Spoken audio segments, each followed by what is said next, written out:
Donc, on change de... On inverse. Voilà, on inverse justement. Oui. Parce que de cette communication, on va embrayer sur la situation de Adafo Média qui envoie 70% de son personnel à partir d'aujourd'hui en chômage technique. Allez-y. D'abord, après le passage de Thierry Amadou, qu'est-ce qu'on peut retenir? Oui, je suis d'accord, il y a de quoi espérer. Déjà, le fait que le nouveau Premier ministre ait consenti à rencontrer les associations de presse, on va dire, une semaine juste après sa nomination, c'est peut-être la preuve qu'il se soucie de cette crise dont il était certainement informé avant d'arriver à la primature. Et puis là-dessus, si vous permettez, il y a même le CNT aussi, le CNT qui convie les associations de presse à une importante réunion demain, jeudi, au palais du peuple. Sauf que ce n'est pas pour les restrictions des médias. Non, si c'est ça. C'est pour parler des vidéos. Des vidéos. Je trouve que c'est une invitation déplacée quand même. Le CNT qui est censé défendre les droits de l'homme, ouais, ça, je suis d'accord avec vous. C'est insultant. On est brouillé depuis des mois. On ne les a pas entendus et qui se réveillent maintenant pour convier des gens. Les associations. Des médias en raison de la boucler et après on vous demande de venir vous expliquer. Lorsqu'il y a à cause en plus de vidéos. Même le moindre communiqué. Non, rien. Bien sûr. Ça, c'est surprenant de la part du CNT. On parle des actes ou actions isolées. Non, même ça, c'est... Il faut saluer quand même le courage de ces conseillers qui ont quand même pris la parole. À commencer par Maître Mohamed Traoré. Oui, Maître Mohamed Traoré, Sayo Mara. Ouais, mais le bureau, on n'en a eu qu'une. L'institution en tant que telle. Et on dit que c'est elle qui représente le peuple. On ne sait pas ce qui se fait dans l'ombre, mais on peut tout reprocher à Dansa. Dansa, c'est quand même un ami de la presse. De la presse, ça, il ne l'a pas caché. Ça, je suis d'accord. Dansa, il est très ami, c'est le seul parmi tous ceux qui sont aux ce n'est pas ce affaires. qui ressort. Dès que tu l'appelles, tu décroches, dès que tu l'écris, un ami aussi, on le connaît dans les moments difficiles. C'est dans les moments difficiles que l'amitié doit se faire. Il faut le faire sentir. Surtout, c'est une institution. Ce n'est pas parce que la chèvre ne bêle pas qu'elle n'a pas soif ou qu'elle n'a pas faim. Attention. Allez-y, oui. Quand elle belle beaucoup, ça ne va aussi. En tout cas, moi je sais que déjà la crise dure depuis fin novembre. S'il y a des gens qui travaillaient à l'ombre, c'est que le travail n'aura pas été forcément efficace. Sinon, ça n'a servi à rien. Non, ça n'a pas été une priorité. C'est ça la vérité. Il ne faut pas qu'on défende Paul Pierre-Jean. Ça n'a jamais été une priorité pour les autorités. Bien au contraire, elles se sont frottées les mains. Beaucoup, d'ailleurs. Maintenant, et parce que j'ai quand même un optimisme, une espérance, on va dire prudent. Pourquoi? Parce que le prédécesseur de Bahouri avait Dr Bernard Goumou avait entrepris ce genre de choses.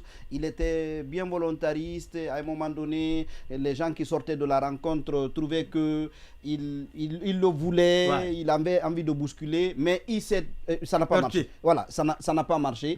J'espère que... Et puis des ministres disaient souvent, puisque vous êtes allé voir le Premier ministre, vous saurez s'il sait comment la situation là est intervenue. Voilà. Moi, il y en a même qui s'en vantaient, malheureusement. J'espère deux choses. C'est ça aussi la Guinée. Le mépris, l'arrogance, le dédain. Et après, c'est pour dire, oui, il y en a qui se battaient. Il faut qu'on arrête de se moquer du Guinée. On est tous de ce pays-là. Allez-y. Et tout à l'heure, on venait globalement de trouver que l'ossature du gouvernement ne laissait pas croire qu'il a la marge de manœuvre. Oui. J'espère qu'on pourra utiliser... Vous. Oui, d'accord. Moi notamment. Je ne suis pas dans ce non, moi notamment. Voilà, c'est bon là. Voilà, c'est bon. Voilà. Je sais que parfois il est ce qu'il est dans cette émission. il est adepte de précision, c'est pas grave. Donc j'espère que les autorités saisiront cette opportunité-là pour quand même donner une bonne entrée à Bahouri. Parce que s'ils réussissaient à dénouer cette crise-là, c'est un capital qu'il engrangerait. Quel que soit le cas de figure. Voilà, c'est un capital qu'il engrangerait en ce début. Donc j'espère que les autorités lui donneront ce cadeau-là. Parce que encore, quand je dis autorité, je parle du CNRD en réalité. Donc parce qu'en réalité, le problème, c'est plus entre les médias et le CNRD qu'entre les médias et le gouvernement. Comme hier, comme aujourd'hui en réalité. Donc, on espère simplement que, enfin, les autorités ont réalisé que ça ne leur est pas utile, ce n'est pas utile au pays et qu'il est temps de finir la crise là et que Bahouri peut aider à dénouer ça sans que quelqu'un ne perde nécessairement la face. Oui, Lamine Moïmassi, après le passage de Thiara Amadou Mbane Camara, on peut maintenant espérer que le bout du tunnel n'est pas loin. Pendant ce temps, des emplois ont été déjà détruits. C'est le cas du côté des films. On vient de voir tout de suite le communiqué de Adafo Média également. Dioma, les gens travaillent, c'est par résilience. C'est ça la réalité. Oui, il y a près de 300 emplois qui sont perdus là. C'est vraiment regrettable. Et après, on dit qu'on crée des emplois et les voyages de prospection, comme vous le dites tout à l'heure, ont augmenté. Les créations d'emplois locales, on les piétine à cause des intérêts sordides. C'est vraiment triste. C'est douloureux. Pas des intérêts, mais des mesquineries. Pour venir se moquer des Guinéens. Alors, pourtant, on gère la chose publique. Malheureusement, on ne veut pas être objet de critique, mais on ne veut pas se séparer de la gestion de la chose publique. Il n'y a qu'en Guinée on voit cela. Non, moi je veux saluer le dynamisme de l'actuel Premier ministre. Oui, non, d'abord pas de toutes les associations de presse, mais de Remigui par exemple. Et ça, il faut le reconnaître que c'est une association qui se bat beaucoup et qui est à tous les rendez-vous où on parle de la presse et porte la voix.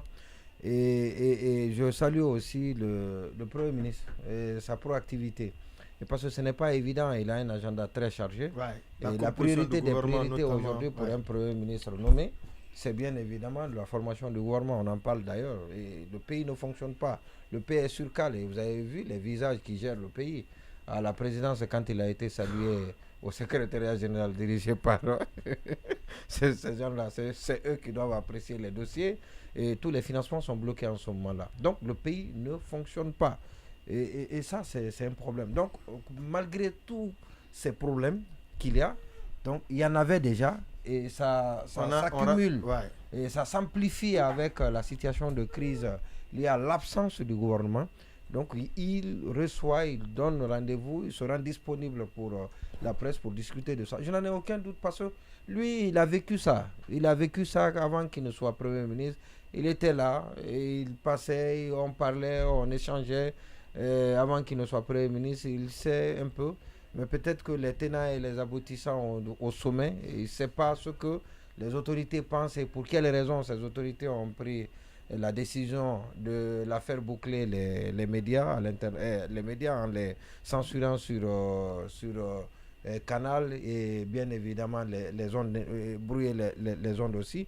Et donc on peut bien espérer parce que tout début. Voilà, et il vient d'arriver et je vous ai dit que le président a fait exprès de ne pas aller à la cérémonie d'ouverture du GIF et parce qu'il a voulu que le Premier ministre soit là et qu'il soit celui qui doit présider ce GIF et c'est sa première grande cérémonie selon des indiscrétions parce qu'il avait été annoncé, toutes les dispositions ont été prises pour accueillir le président à cette cérémonie. Comme pour dire qu'il a il a de l'estime pour l'homme, c'est tout le début, et tous les problèmes qu'il va poser en ce moment, tout au début, et je crois que ces problèmes trouveront une solution. Peut-être que la solution ne va pas se passer comme ça. Et nous serons aussi, je ne sais pas s'il y a des conditions pour trouver... On va y laisser des plumes. Il y a des conditions pour trouver la solution, parce qu'avant, il n'y avait même pas de conditions. On ne nous a même pas posé de conditions. Et parce qu'il y a des gens qui ont pris l'initiative de supprimer dans leur programme des émissions qui peuvent ne pas les plaire. C'est le cas des films. De films. Pas des gens, c'est film. Ce qu'il a fait, ce que le film a fait, on ne peut pas faire mieux. Moi, j'ai été surpris encore, que le film ne soit pas rétabli. On continue de les empêcher. On continue de les empêcher d'émettre. Et vous avez vu ce que ça fait. Donc, on ne sait même pas ce qu'ils veulent et ce qu'on nous reproche réellement. Et donc, le fait de voir Bahouri qui veut prendre le problème à bras le corps, qui va été les voir pour leur demander qu'est-ce qu'il en est et demander quelles sont les conditions et discuter autour des conditions. Et ça peut être une avancée et une significative. Et parce que ceux qui arrivent à Dafo Média, c'est très regrettable. Moi, ça l'était déjà avec film. Oui. À l'intérieur, pratiquement, c'est ça aussi. Oui. À l'intérieur, vous êtes derrière avec... vous êtes un général sans troupe maintenant. Il y a 50 emplois à l'intérieur du pays, 50 emplois directs. Et sans compter les emplois indirects qui sont créés par le média. Donc, tout cela, les emplois en général au sein de ce groupe sont en train d'aller à volo. Et c'est Adafo qui a pris le courage, qui se dit, bon, il faut pas rester dans cette situation stoïque. Non, dans cette situation où il n'y a pas de perspective. Il n'y en a pas. Il n'y a pas de perspective. Depuis 2 mois, il a rappelé, depuis novembre, on est dans cette situation. Et ce qui est plus grave encore, parce que tant que vous êtes brouillé, tant qu'on ne voit pas chose dans le bouquet canal, les partenaires disent que vous êtes en conflit avec l'État. L'État étant tellement puissant dans notre pays, non pas qu'en Guinée, dans nos pays. L'État étant tellement puissant, et parce que même dans les pays où on a pensé qu'il y avait la démocratie, donc on a compris que même dans ces pays-là, c'est le président qui incarne l'État. C'est notamment le Sénégal. Donc l'État, en résumé, dans nos pays, est tellement puissant que quand vous êtes dans la perception, dans la perception de la population, quand vous êtes en conflit avec l'État, vous êtes fait pour être écrasé. Et personne n'osera coopérer, collaborer avec vous. Non, pas du tout. Tout le monde dépend de l'État. Tout le monde dépend de l'État ici. Et parce que même quand vous créez des initiatives privées, il faut que l'État ne veut pas rester indemne. Si vous n'êtes pas avec l'État, les initiatives privées, on les tue. Et ça, c'est malheureux. C'est triste. Le Premier ministre doit faire de ce problème sa priorité des priorités.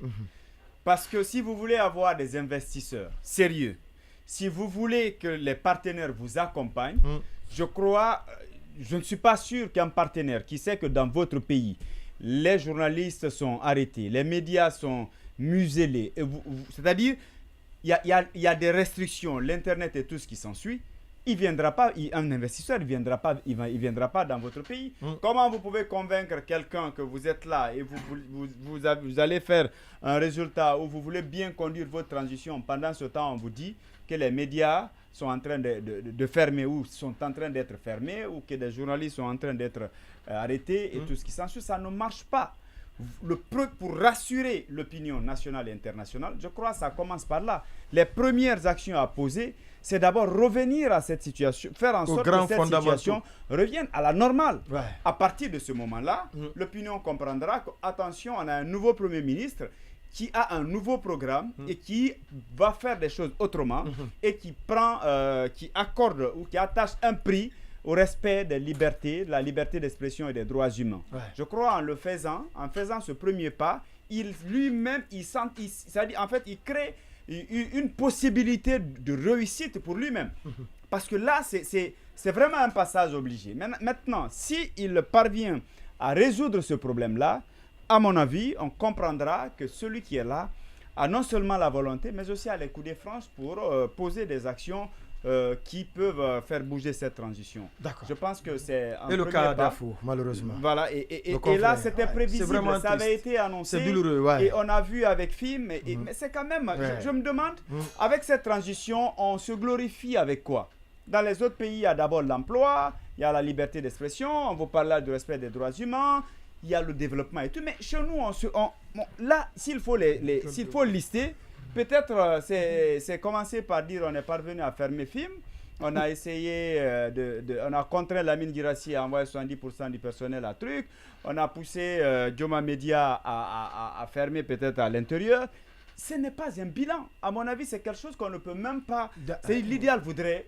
sincèrement que des choses là comme n'arrivent pas en ce 21e siècle et je pense que le Premier ministre en est bien conscient. Il fera en sorte que cette affaire soit réglée au moins 48 heures, ce serait vraiment raisonnable. En tout cas cette semaine, oui, en tout cas c'est normal, c'est normal qu'il ait accueilli, parce que c'est l'un des dossiers chauds quand même qu'il trouve sur la table de son prédécesseur, des dossiers importants, donc c'est bien qu'il le prenne à bras le corps, mais j'attends de voir, je reste malheureusement sur ma faim parce qu'il y a eu beaucoup de rencontres, Sanso l'a rappelé, que ce soit à la HAC, le Premier ministre, chez l'ancien ministre de la Justice. Voilà, donc on attend de voir et on espère que cette fois-ci, on va voir le bout du tunnel, parce que ce qui se passe est extrêmement grave.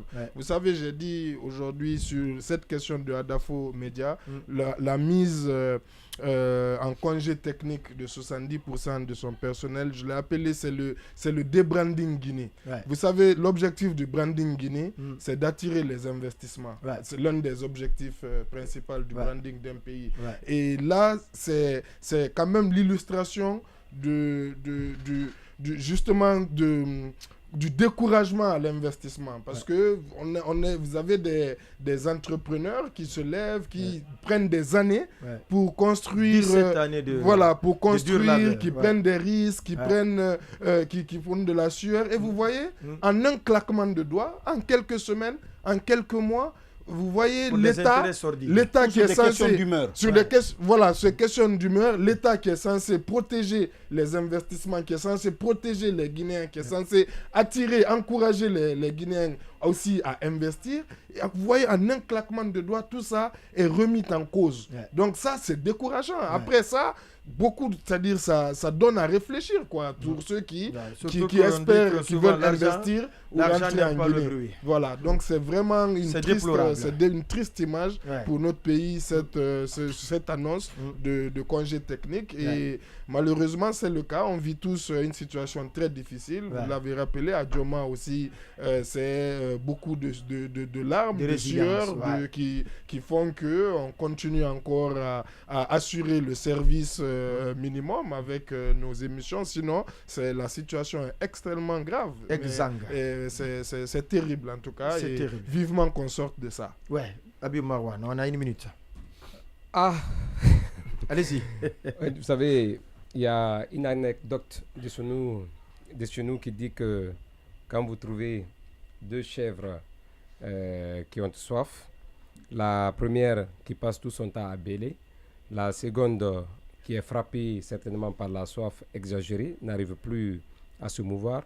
Je pense qu'il faut apporter de l'eau à celle qui ne dit absolument rien. Pas à celle, parce que celle qui arrive à pousser les cris a encore d'énergie. Mais celle qui ne dit rien, c'est pour juste dire entre Djoma et Espace, je ne sais pas qui doit pleurer le sort de l'autre.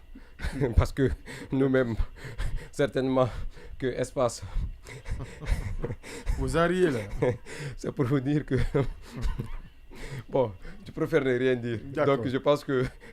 D'accord, et puisqu'on est à la fin de l'émission... C'est 2 malades qui ont tous besoin d'assistance.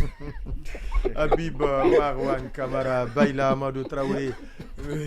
Depuis des mois. Pardon. D'accord. C'est pour Espace qu'on connaît. Pour Yoma, là, pardon, on va sauter. Vous êtes largement compris. Hein? C'est bon de divertir, d'étendre, pour encore chercher de nouvelles énergies afin d'aborder ou de continuer à aborder cette semaine, puisque demain... Moi, je n'arrive plus à... D'accord, vous êtes compris. Merci à vous, Lamine Moïma Sissé. Merci à Bouakar Sansobari, Keita Baïla Amadou Traoré, vous-même, Habib Marwan Kamara. Ça n'est donc terminé.